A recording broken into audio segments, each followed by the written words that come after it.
Hello বন্ধুরা, রান্না tales চ্যানেলে তোমাদের সবাইকে জানাই স্বাগতম। আজ আমি তোমাদের সাথে শেয়ার করব একদম সহজভাবে মজাদার ব্রয়লার মুরগির ঝোল রেসিপি, যেটা একবার খেলে বারবার খেতে ইচ্ছে করবে। তাহলে চলুন শুরু করি। প্রথমে আমি এখানে নিয়েছি প্রায় 600 গ্রাম মুরগির মাংস। মাংসটা ভালো করে ধুয়ে নিয়েছি। এবার মাংসটা ম্যারিনেট করে নেব। দিয়ে দিচ্ছি একটু পাতিলেবুর রস, স্বাদ মতো লবণ, একটু হলুদ গুঁড়ো, সামান্য আদা বাটা আর অল্প একটু রিফাইন্ড তেল। এবার এগুলো সব ভালো করে মিশিয়ে নেব। এবার 10 থেকে 15 মিনিটের জন্য এটা রেস্টে রেখে দেব। এই স্টেপটা খুব জরুরি, এতে মাংসটা ভিতর থেকে টেস্টি হয়।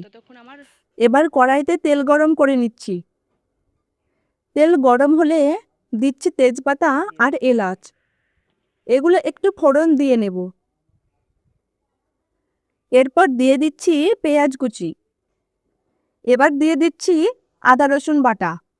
এখন দিয়ে দিচ্ছি লঙ্কা গুঁড়ো, হলুদ গুঁড়ো, জিরা গুঁড়ো আর স্বাদ মতো লবণ।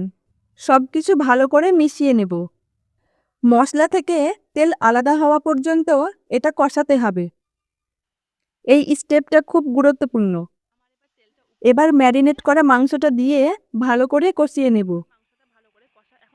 মাংসটা যত ভালো কষাবেন টেস্ট ততই ভালো হবে। কষানো হয়ে গেলে দিয়ে দিচ্ছি গরম জল। মাংসটা ফুটে উঠলে দিয়ে দেব কাঁচা লঙ্কা। শেষে দিচ্ছি দুটো স্পেশাল মশলা, যা মাংসের স্বাদকে একদম অন্য লেভেলে দিয়ে যাবে। এরপর ঝোলটা যখন সুন্দরভাবে ঘন হয়ে আসবে তখন এটাকে নামিয়ে নিতে হবে।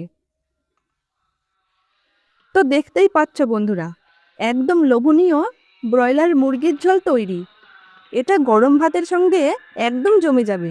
ভিডিওটা যদি ভালো লাগে তাহলে লাইক, শেয়ার আর সাবস্ক্রাইব করতে ভুলবেন না। আবার দেখা হবে নতুন রেসিপি নিয়ে।